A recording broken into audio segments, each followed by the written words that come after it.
የማንፈልገውን የቪዲዮ ክፍል መቁረጥ እንዴት እንችላለን ለሚለው ኮመንት ምላሽ ሰጣለሁ። ከዛ በፊት የፕላስ በተናን ተጭናችሁ የልብ ቅርጹን ነክታችሁ ኮመንት ላይ እንደዚህ ጥያቄያችሁን ብታስቀምጡ ተራ በተራ ምላሽ የምንሰጣችሁ ይሆናል ማለት ነው። ቲክቶክ ላይ እንዴት ቆርጠን እንደምናወጣ አሳያችኋለሁ ማለት ነው። ወደ ቪዲዮ የምፈልገውን ርዝመት ከመረጥን በኋላ ቪዲዮዎቻችንን መቅረጽ እንጀምራለን። ቪዲዮአችንን ከቀረጽን በኋላ በምትፈልጉት መጠን መጀመሪያ ላይ ስታወሩ ሊሆን ይችላል ወይ መጨረሻ ላይ ወይ መሃል ላይ በተለያየ አጋጣሚ የማትፈልጓቸው ፓርቶች ተሳስታችሁም ገብቶባችሁ ሊሆን ስለሚችል እነዛ ያቺን ፓርት ብቻ ያቺን ሴግመንት በቀላሉ ቆርጠን ማውጣት እንችላለን ማለት ነው። ለምሳሌ 16 ሰከንድ ቪዲዮ ቀርጫለሁ፣ ኔክስት እለዋለሁ። ከዛ የቲክቶክ ኤዲቲንግ ለመጠቀም እዚህ ጋር ሁለተኛ ላይ ያለውን ነው የምትነኩት። እሱን ትነኩታላችሁ። እሱን ከነካችሁት በኋላ እንደዚህ ታይም ላይን ይዞላችሁ ይመጣል። ቪዲዮን አንድ ጊዜ ከላይ ከመረጣችሁት በኋላ ስፕሊት የሚል አለ።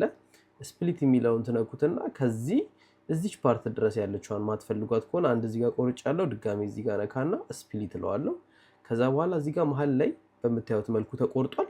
እሷን ሰሌክት አድርግና ይሄን የተሳሳትኩት ወይ ማልፈልገው ፓርት ስለሆነ ዲሌት አደርገዋለሁ ማለት ነው። በዚህ መልኩ መሀል ላይ ያለ ነገር መቁረጥ ትችላላችሁ። ከጫፍ ላይ ያለ ነገር ይሄንንም በማንቀሳቀስ ማሳጠርና ማስረዘም ትችላላችሁ።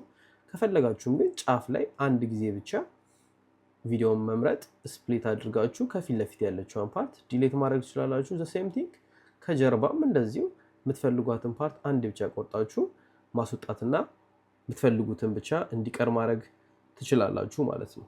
በዚህ መልኩ አላስፈላጊ ትንፋሾችን፣ ስህተቶቻችሁንና ቪዲዮአችሁ ደባሪ እንዲሆን ሊያደርጉ ይችላሉ ብላችሁ የምታስቡትን ፓርት ከመሃልም ከዳርና ከዳርም ቆርጣችሁ ልታስቀሩ ትችላላችሁ ማለት ነው።